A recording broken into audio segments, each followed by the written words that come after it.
Tamil Bible Study.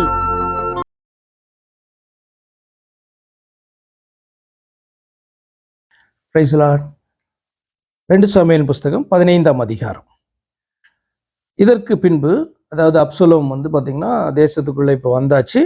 தாவீது அவரை மன்னிச்சிட்டாரு. இதுக்கு யோவாப் ஒரு முக்கியமான காரணமாக அவர் காணப்பட்டார் அப்படின்ட்டு போன அதிகாரத்தில் பார்த்தோம். இதற்கு பின்பு, இந்த சம்பவங்களுக்கு பின்பு அப்சலோம் ரதங்களையும் குதிரைகளையும் தனக்கு முன் ஓட 50 சேவகரையும் சம்பாதித்தான். மேலும் அப்சலோம் காலைதோறும் எழுந்திருந்து பட்டணத்து வாசலுக்கு போகிற வழி ஓரத்திலே நின்று கொண்டு, இவனாகிலும் தனக்கு இருக்கிற வழக்கு முகாந்திரமாய் ராஜாவினிடத்தில் நியாயத்திற்காக போகும்போது அவனை அழைத்து, நீ எந்த ஊரான் என்று கேட்பான். அவன், உமது அடியான் இஸ்ரவேல் கோத்திரங்களில் ஒன்றுக்கடுத்த இன்ன ஊரான் என்றால், அப்பொழுது அப்சலோம் அவனை நோக்கி, இதோ உன் காரியம் நேர்மையும் நியாயமுமாய் இருக்கிறது. ஆனாலும் ராஜாவினிடத்திலே உன் காரியத்தை விசாரிப்பார் ஒருவரும் இல்லை என்பான். பின்னும் அப்சலோம், வழக்கு வியாஜ்யம் உள்ளவர்கள் எல்லாரும் என்னிடத்தில் வந்து, நான் அவர்களுக்கு நியாயம் செய்யும்படிக்கு என்னை தேசத்திலே நியாயாதிபதியாக வைத்தால் நலமாயிருக்கும் என்பான். பயங்கர தந்திரமா ஒரு காரியத்தை என்ன பண்றான், செய்யறான். என்னன்னா, தேசத்தினுடைய ஜனங்களை தன்னுடைய பக்கமாக என்ன பண்றான், அவன் திருப்புறான்.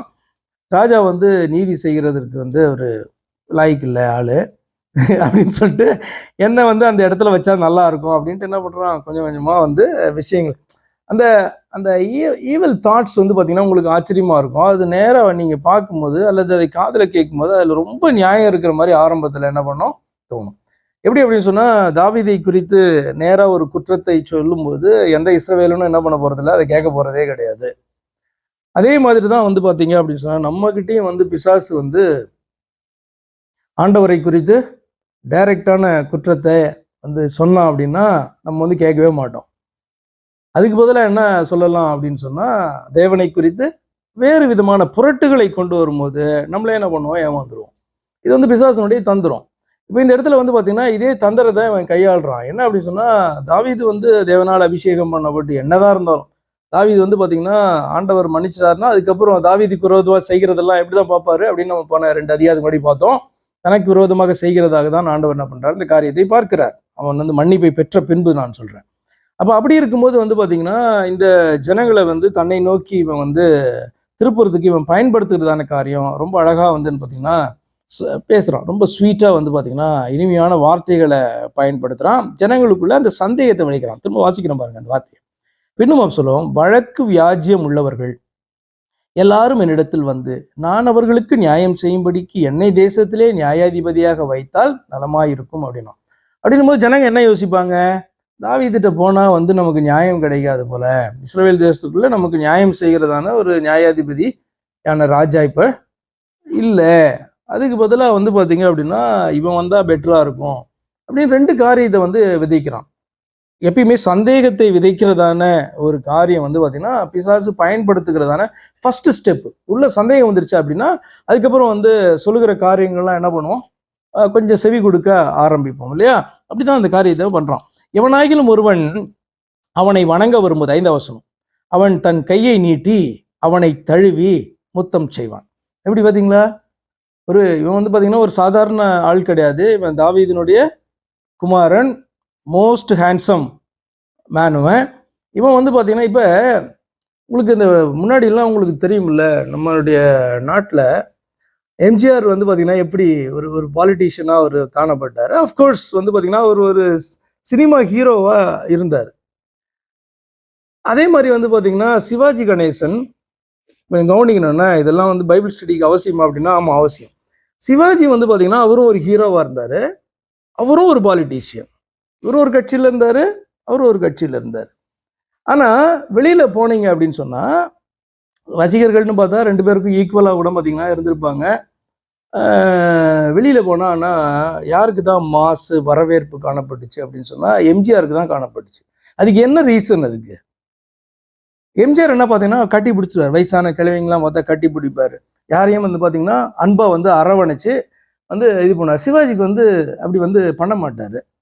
அப்போ என்ன அப்படி சொன்னால், திரையில் நல்லா நடிப்பார் சிவாஜி, ஆனால் வெளியில் வந்தால் நடிக்க தெரியல. ஆக்சுவலாக எம்ஜிஆருக்கு பார்த்தீங்கன்னா வெளியில் வந்தால் நல்லா வந்து அழகாக நடிப்பார். என்ன அப்படின்னா, பாலிட்டிஷியனாக இருந்தால் நீங்கள் ஆக்சுவலாக அப்படி கையை காமிக்கிறது வைக்கிறது எல்லாத்தையும் வந்து பர்ஃபெக்டாக இருக்கணும். ஏன் அப்படின்னு சொன்னால், வெளியில் வந்து ஜனங்க வந்து அதை பார்த்து மயங்க வேண்டும். நான் வந்து அகெயின்ஸ்ட் எம்ஜிஆரோ, அகெயின்ஸ்ட் சிவாஜியோ, அகெயின்ஸ்ட் பாலிடிக்ஸோ அப்படிலாம் கிடையாது. விஷயத்தை சொல்கிறேன். என்ன அப்படின்னு சொன்னால், இந்த அப்சலோம் என்ன பண்ணுறான், எவனாவது வந்து பார்த்தீங்கன்னா என்ன சொல்லுவான், ஷாலோம் வந்து சொல்லுவான்ல, சமாதானம் அப்படின்னு சொல்லுவாங்க, வணக்கம் சொன்னால் அவன் என்ன பண்ணுறான்னா, 5வது வசனம், அவன் தன் கையை நீட்டி அவனை தழுவி முத்தம் செய்வான். இந்த பிரகாரமாக அப்சலோம் ராஜாவினிடத்தில் நியாயத்திற்காக வரும் இஸ்ரவேலுக்கெல்லாம் செய்து இஸ்ரவேல் மனுஷருடைய இருதயத்தை கவர்ந்து கொண்டான்.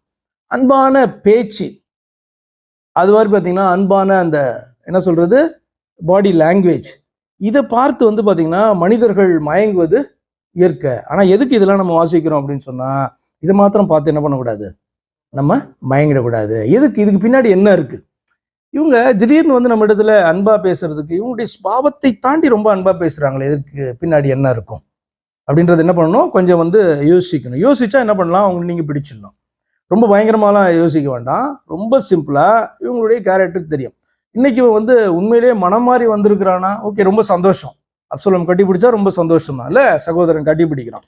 அதே நேரத்தில் உண்மையாக மனமாற்றம் இல்லாதபடிக்கு இப்படி செய்யறானா அப்படின்னா, அதற்கு மேல இருக்க வசனங்கள் அதை காமிச்சிடுது. என்ன அப்படின்னு சொன்னா, தன்னுடைய தகப்பனாகிய, தன்னுடைய தகப்பன் மாத்திரம் கிடையாது, நியாயாதிபதியாக ராஜாவாக இருக்கிறதான தாவீது வந்து பாத்தீங்கன்னா விரோதமாக என்ன பண்றான், பேசி அந்த இடத்துல நான் வந்தா நல்லா இருக்கும் அப்படின்றதான ஒரு எண்ணத்தை அந்த ஜனங்களுக்குள்ளாக விதைக்கிறான். ஒரு சூப்பரான ஒரு பாலிட்டிஷியன். அப்ப பாருங்க, ஆல்மோஸ்ட் லைக் எம்ஜிஆர்ல. சரி, பார்க்கலாம். இந்த பிரகாரமாக அப்சலோம் ராஜாவினிடத்தில் நியாயத்திற்காக வரும் இஸ்ரவேலருக்கெல்லாம் செய்து இஸ்ரவேல் மனுஷருடைய இருதயத்தை கவர்ந்து கொண்டான். 40 வருஷம் சென்ற பின்பு அப்சலோம் ராஜாவை நோக்கி, இதுக்கப்புறம் பார்த்தீங்கன்னா 40 வருஷம் ஓடிருச்சு. 40 வருஷம் சென்ற பின்பு அப்சலோம் ராஜாவை நோக்கி, நான் கர்த்தருக்கு பண்ணின என் பொருத்தனை எப்ரோனில் செலுத்தும்படிக்கு நான் போக உத்தரவு கொடும்.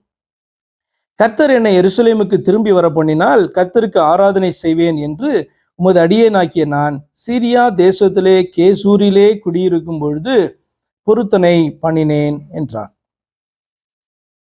உண்மையா என்னன்னு நமக்கு தெரியாது, பட் ஆனால் அப்படி சொல்றான் அவன்.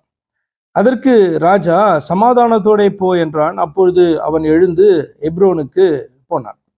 அப்சலோம் இஸ்ரவேல் கோத்திரங்களுக்கெல்லாம் வேவுக்காரரை அனுப்பி, நீங்கள் எக்கால துணியை கேட்கும் பொழுது அப்சலோம் எப்ரோனிலே ராஜாவானான் என்று சொல்லுங்கள் என்று சொல்லி வைத்திருந்தான்.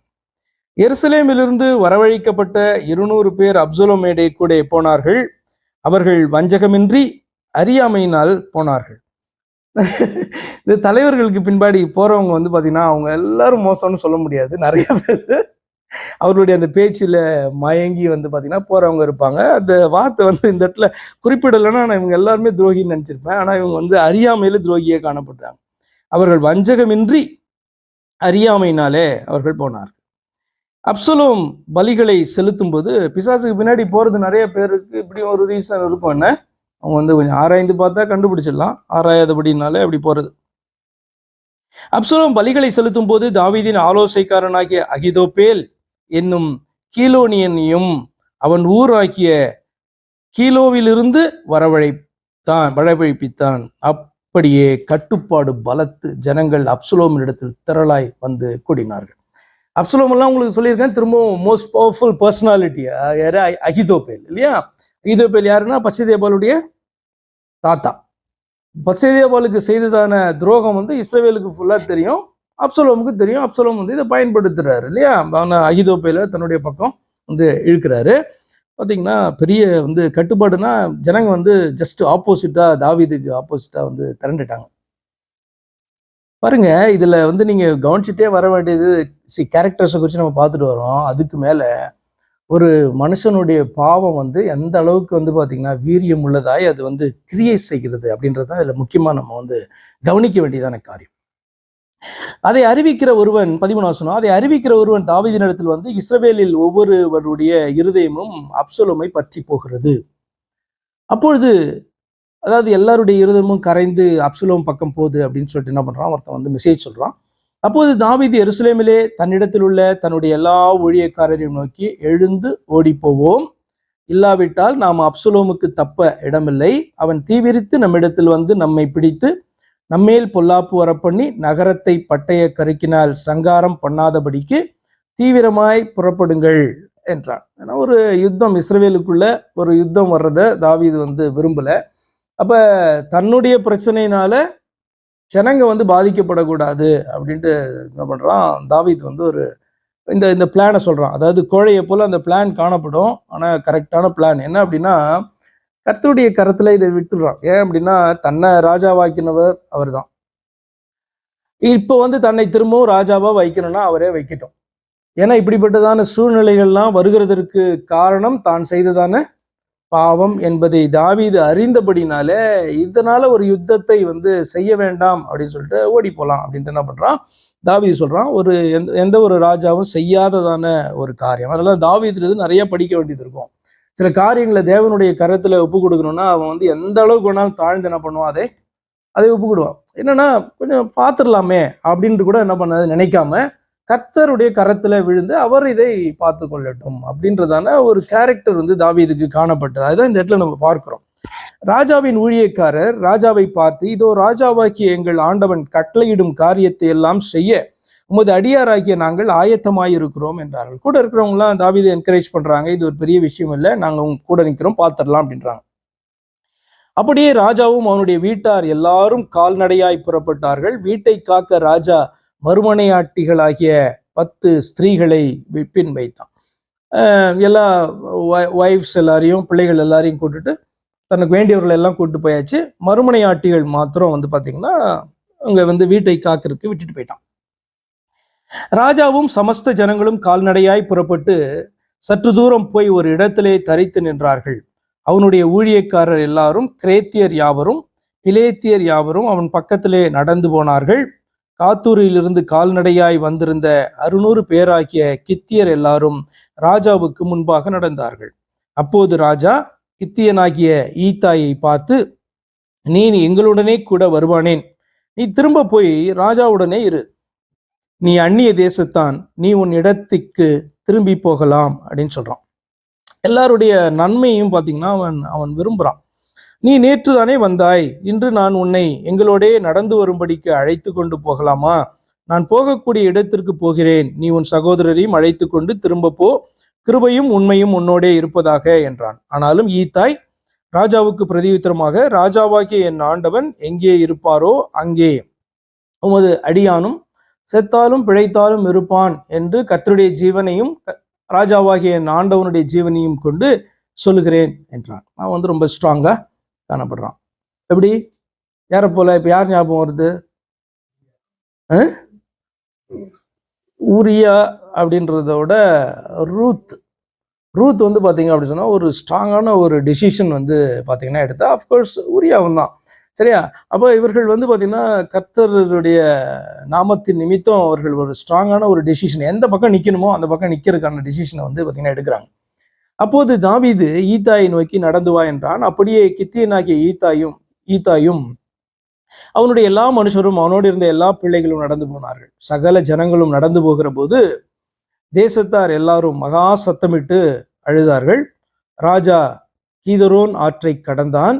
ஜனங்கள் எல்லாரும் வனாந்திரத்திற்கு போகிற வழியாய் நடந்து போனார்கள். தாவீது வந்து தேசத்தை விட்டு பட்டணத்தை விட்டு போறார். சாதோக்கும் தேவனுடைய உடன்படிக்கை பெட்டியை அவனோட கூட இருந்து சுமக்கிற சகல லேவியரும் வந்து தேவனுடைய பெட்டியை அங்கே வைத்தார்கள். ஜனங்கள் எல்லாரும் நகரத்திலிருந்து கடந்து தீருமட்டும் அபியத்தார் திரும்பி போயிருந்தான். ராஜா சாதோக்கை நோக்கி, தேவனுடைய பெட்டியை நகரத்திற்கு திரும்ப கொண்டு போ, கர்த்தருடைய கண்களில் எனக்கு கிருபை கிடைத்ததானால் நான் அதையும் அவர் வாசஸ்தலத்தையும் பார்க்கிறதற்கு என்னை திரும்ப வர பண்ணுவான். என்னன்னா கர்த்தருடைய பெட்டி என்ன பண்ணிட்டாங்க, தாவீது கிளம்பும் போதே அதையும் தூக்கிட்டு வந்து வராங்க. தாவீது சொல்றாரு, இல்லை, கர்த்தருடைய பெட்டியை நீங்க நகரத்துக்கே கொண்டு போங்க, அது வந்து கர்த்தர் என்னை திரும்ப வர பண்ணா நான் அதை பார்ப்பேன் அப்படின்னு சொல்றாரு. அது அந்த மனசெல்லாம் நீங்க யோசித்து பார்த்தீங்கன்னா ரொம்ப ஆச்சரியமா இருக்கும். அவர் உண்மையில் 26 வசனம், அவர் உண்மையில் எனக்கு பிரியமில்லை என்பாராகில் இதோ இங்கே இருக்கிறேன், அவர் தம்முடைய பார்வைக்கு நலமானபடி எனக்கு செய்வாராக என்று கர்த்தருடைய இதான் வந்து கர்த்தர்ட்ட தன்னை முழுமையா சமர்ப்பிக்கிறதான காரியம். பின்னும் ராஜா ஆசாரியனாகிய சாதோக்கை நோக்கி, நீ ஞான திருஷ்டிக்காரன் அல்லவா, நீ சமாதானத்தோடைய நகரத்திற்கு திரும்பு, உன் மகன் அகிமாசும் அபியத்தாரின் மகன் யோனத்தானும் ஆகிய உங்கள் குமாரர் 2 பேரும் உங்களுடைய கூட திரும்பி போகட்டும். எனக்கு அறிவிக்கிறதற்கு உங்களிடத்திலிருந்து செய்தி வரும் மட்டும் நான் வனாந்தரத்தின் வெளியிலே தரித்திருப்பேன் என்றான். அப்படியே என்ன அப்படின்னா, இதுல கர்த்தருடைய சித்தம் என்னவா இருக்கும் தாவீதுக்கு உண்மையிலே தெரியல ஆக்சுவலா. ஏன் அப்படின்னா, இந்த காரியங்கள் எல்லாம் தன்னுடைய பாவத்தின் விளைவு அப்படின்ட்டு தாவீதுக்கு புரியுது. ஆனா இதை கர்த்தர் எப்படி நடத்த போறாரு அப்படின்னு தெரியல. ஃபார் எக்ஸாம்பிள் தேசத்தை இன்னொருத்தனுடைய ஆளுகைக்கு கொடுத்துட போறாரா, இல்ல பாத்தீங்கன்னா தனக்கே கொடுக்க போறாரா அப்படின்றது கூட தாவீதுக்கு தெரியல. ஆனா எதுனாலும் தாவீதுக்கு ஓகே, எப்படியா இருந்தாலும் தாவீதுக்கு ஓகே. ஆனபடினால்தான் அவன் சொல்றான், நீ ஞான திருஷ்டிக்காரன் அல்லவா, நீ உள்ள போ, என்ன காரியம் கர்த்தர் என்ன அறிவிக்கிறாங்க அப்படின்றத எனக்கு சிச்சுவேஷனை தெரியப்படுத்து அப்படின்ட்டு சொல்றான். 28 எனக்கு அறிவிக்கிறதற்கு உங்களிடத்திலிருந்து செய்தி வரும் மட்டும் நான் வனாந்தரத்துல வெளியிலே தரித்திருப்பேன். அப்படியே சாதோக்கும் அபியத்தாரும் தேவனுடைய பெட்டி எருசலேமுக்கு திரும்ப கொண்டு போய் அங்கே இருந்தார்கள். தாவீது தன் முகத்தை மூடி வெறும் காலால் நடந்து அழுது கொண்டு ஒலிவ மலையின் மேல் ஏறி போனான். அவனோடு இருந்த சகல ஜனங்களும் முகத்தை மூடி அழுது கொண்டு ஏறினார்கள். அப்சலோமேடே கட்டுப்பாடு பண்ணினவர்களும் அகிதோப்பேலும் சேர்ந்திருக்கிறான் என்று தாவீதுக்கு அறிவிக்கப்பட்ட போது தாவீது, கர்த்தாவே, அகிதோப்பேலின் ஆலோசனையை பைத்தியமாக்கி விடுவீராக என்றான். ரொம்ப ஃபேமஸான ஒரு ஜெபம் இது. ஏன்னா அகிதோப்பேலுடைய ஆலோசனை எப்படி இருக்குன்னு நம்ம பார்த்தோம் அதுக்கு முன்பாக. அது தேவனுடைய ஆலோசனை போல அவனுடைய நாட்களில, தாவீதினுடைய நாட்கள்லையும் அதற்கு பின்பு கூட காணப்பட்டது என்று சொல்லி நம்ம பார்த்தோம். அதாவது இவனுடைய தாவீதினுடைய குமாரனுடைய நாட்கள்ல கூட இப்போ பாத்தீங்கன்னா ஆண்டவர்கிட்ட இப்படி ஜெபம் பண்றான். ஏன்னா அவன் கொடுக்குற ஆலோசனைப்படி நடந்தா அவ்வளவுதான். அப்ப அகிதோப்பேலினுடைய அந்த ஆலோசனை, அதாவது நல்ல ஆலோசனை, பைத்தியமாக்கி போடுவீராக அப்படின்னு ஜெபம் பண்றான் ஏன்னா அகிதோப்பேல் அங்க போய் சேர்ந்ததனுடைய காரணம் என்ன அப்படின்னு சொன்னா பழி வாங்கறதுக்காக. ஆனா தாவீது பாத்தீங்கன்னா என்ன பண்ணான், கர்த்தருடைய சமூகத்துல மனம் திரும்பி கர்த்தர் ஒரு பெரிய அற்புதத்தை அவனுடைய லைஃப்ல செஞ்சதை நம்ம பார்த்தோம். என்ன அப்படின்னா கர்த்தர் ரீஇன்ஸ்டேட் பண்ணதை பார்க்குறோம் அவனை, இல்லையா? அதெல்லாம் நம்ம முன்னாடியே பார்த்து முடிச்சாச்சு. அதுக்கப்புறம் தான் சாலமோன்லாம் பிறந்தாச்சு. இப்போ ஸோ இன்னும் பார்த்தீங்கன்னா அகிதோப்பேல் பார்த்தீங்கன்னா தாவீதுக்கு விரோதமாக அவன் காணப்படுறான். தாவீது 32வது வசனம், தாவீது மலையின் உச்சி மட்டும் அங்கே தேவனை பணிந்து கொண்ட போது இதோ அர்கியனாகிய ஊசாய் தன் வஸ்திரத்தை கிழித்து கொண்டு தலையின் மேல் புழுதியை போட்டு கொண்டவனாய் அவனுக்கு எதிர்பட்டான். தாவீது அவனை பார்த்து, நீ என்னோட கூட நடந்து வந்தால் எனக்கு பாரமாயிருப்பாய். நீ நகரத்திற்கு திரும்ப போய் அப்சலோமை நோக்கி, ராஜாவே, உம்முடைய ஊழியக்காரனாய் இருப்பேன். முன் நான் உம்முடைய தகப்பனுக்கு ஊழியக்காரனாய் இருந்தேன், இப்பொழுது நான் உமக்கு ஊழியக்காரன் என்றாகில் எனக்காக அகிதோப்பேலின் ஆலோசனையை அபத்தமாக்குவாய் என்று சொல்லி என்ன பண்றான் தாவீது. எப்படி நீங்க இதை பார்த்தீங்க அப்படின்னு சொன்னா, ஒரு பக்கம் தாவீது கர்த்தருடைய சமூகத்துல இது எப்படி நடக்கும்னு தெரியாதபடினால இதை ஒப்பு கொடுக்குறான். இன்னொரு பக்கம் பார்த்தீங்க அப்படின்னு சொன்னா, அகிதோப்பேல் அந்த பக்கம் இருந்தான் அப்படின்னு சொன்னா என்ன நடக்கும் அப்படின்றதை அறிந்து ஒரு ஜபத்தை ஏறெடுக்கிறான். அந்த ஜபம் விசுவாசம் உள்ள ஜபம் அப்படின்றதுக்கு தான் இந்த அடுத்ததான காரியம். என்ன அப்படின்னு சொன்னா, நீ பாத்தீங்கன்னா இங்க இல்லாம நீ அங்க போய் அப்சலோமோடு கூட நீ அரண்மனையில இருந்து அகிதோப்பேலுடைய ஆலோசனையை பாத்தீங்கன்னா கெடுக்கிறதுக்கு, அபத்தமாக்குறதுக்கு நீ அங்க இரு அப்படின்னு இவன் பாத்தீங்கன்னா இவனை வேண்டிக் கொள்றான். எப்படி நீங்க பார்க்கணும் அப்படின்னு சொன்னா, ஒரு ஜபத்தை பண்றது மாத்திரமல்ல, அந்த ஜபம் விசுவாசத்தோடு கூட ஏறெடுக்கப்படுமானால் அடுத்த ஸ்டெப் விசுவாசத்தோட எடுத்து வைக்கிறதான ஒரு காரியத்தை இதுல நீங்க பார்ப்பீங்க. சும்மா பாத்தீங்கன்னா ஒரு மதிமயங்கினவனாக பயங்கரமா பாத்தீங்கன்னா இப்ப எப்படி இருப்பான் தாவீது, ஒரு மோசமான ஒரு கண்டிஷன்ல அவனுடைய மனநிலைமை காணப்பட்டிருக்கும். ஆனா பாத்தீங்க அப்படின்னு சொன்னா அப்படிலாம் இல்லாம கர்த்தர்ட்ட ஃபர்ஸ்ட் சப்மிட் பண்றான். அடுத்து என்ன பண்றான், எப்படி ஜெபிக்கணுமோ அப்படி ஒரு ப்ராப்பரான ஒரு ஜபத்தை ஏறெடுக்கிறான். அந்த ஜபம் விசுவாசத்தின் அடிப்படையில ஏறெடுக்கப்பட்ட ஜபமா இருக்கிறபடினால்தான் அகிதோப்பேலுடைய ஆலோசனை அபத்தமாகறதுக்கு ஒரு ஆளை என்ன பண்றாங்க உள்ள அனுப்புறான். அப்ப அது எதன் நிமித்தமாக அப்படின்னு சொன்னா, தான் செய்த அந்த ஜபத்தை விசுவாசத்தோட ஏறெடுத்தது நிமித்தமாக. கர்த்தர் இதை கேட்டிருப்பார், அவனுடைய ஆலோசனை அபத்தமா போகும், அதுக்கு ஒரு ஆள் என்ன பண்றான் உள்ள கொண்டு போறான். அப்ப ரொம்ப ஆச்சரியமா இருக்கும் அந்த ஸ்டெப் பை ஸ்டெப் வர்றதெல்லாம் பாத்தீங்கன்னா. புரிஞ்சிருக்குன்னு நினைக்கிறேன் உங்களுக்கு. இப்போ நம்ம அந்த மாதிரியான ஒரு சுச்சுவேஷன்ல நம்ம என்ன பண்ணோம், ஃபர்ஸ்ட் பாயிண்ட் கர்த்தருடைய சமூகத்துல விழ வேண்டியதுதான். என்ன நடக்கும் ஒண்ணுமே தெரியாது. அடுத்து வந்து பாத்தீங்கன்னா ஒரு ப்ராப்பரா ஜெபிக்கிறதுக்கு ஒரு தெளிந்த புத்தி வேணும். அதுக்கு வந்து கர்த்தர் ஞானம் கொடுக்கணும் இல்லையா? அப்படி ஒரு ஞானத்தை வந்து பாத்தீங்கன்னா இந்த விஷயத்தை கேட்டோன்னே தாவீதுக்கு வந்து தோணுது. என்னன்னா அகிதோப்பேல் அங்க சேர்ந்துட்டான் அப்படின்னோடனே ஒரு ப்ராப்பரான ஒரு பிரேயர், ஒரு விண்ணப்பத்தை ஆண்டவர் சமூகத்துல ஏறெடுக்கிறான். அதை வந்து ஜஸ்ட் லைக் தட் பயத்துல மாத்திரம் ஏறெடுக்கல, அதை வந்து விசுவாசத்தோட ஆண்டவர் கேட்பாரு அப்படின்ற நம்பிக்கையோடு கூட இந்த ஊசாய் என்ன பண்றான், நீ போய் அங்க இருந்து அகிதோப்பேலுடைய ஆலோசனையை நீ அபத்தமாக்குவாய், நீ அங்க போயிருப்ப அப்படின்னு சொல்லிட்டு தீர்க்க தரிசனமா வந்து பாத்தீங்கன்னா அபத்தமாக்குவாய் அப்படின்ட்டு 34 வசனம் பாருங்க, அபத்தமாக்குவாய் அப்படின்னு சொல்றான். உன்னோடே அங்கே சாதோக் அபியத்தார் என்னும் ஆசாரியர்கள் இருக்கிறார்கள் அல்லவா?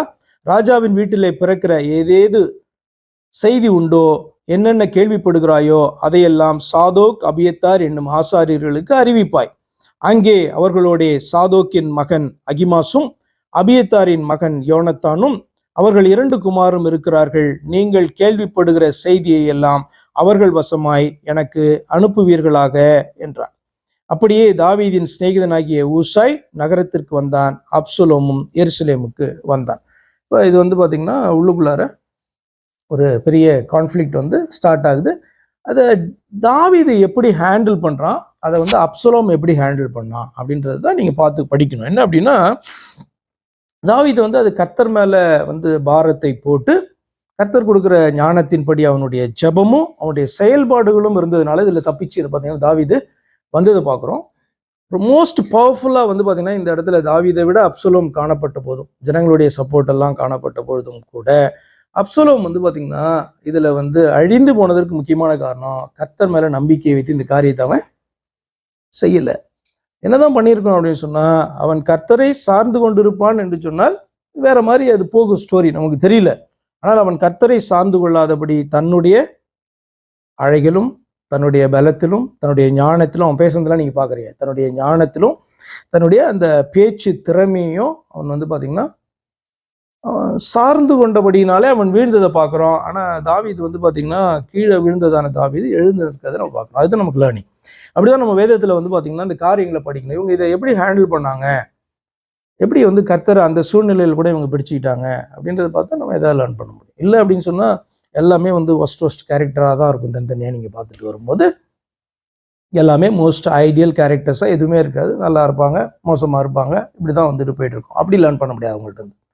எந்த காரியத்தை எப்படி கர்த்தரை அவர்கள் பற்றி கொள்ளும் போது ஹேண்டில் பண்றாங்க, கர்த்தரை கைவிடும் போது எப்படிப்பட்ட ஜனங்களா இருக்கிறாங்க அப்படின்றத பார்த்துட்டு வந்தீங்க அப்படின்னு சொன்னா நமக்கு அதுக்கான டீச்சிங் வந்து காணப்படும். ஏதாவது கேள்வி இருக்கா உங்களுக்கு?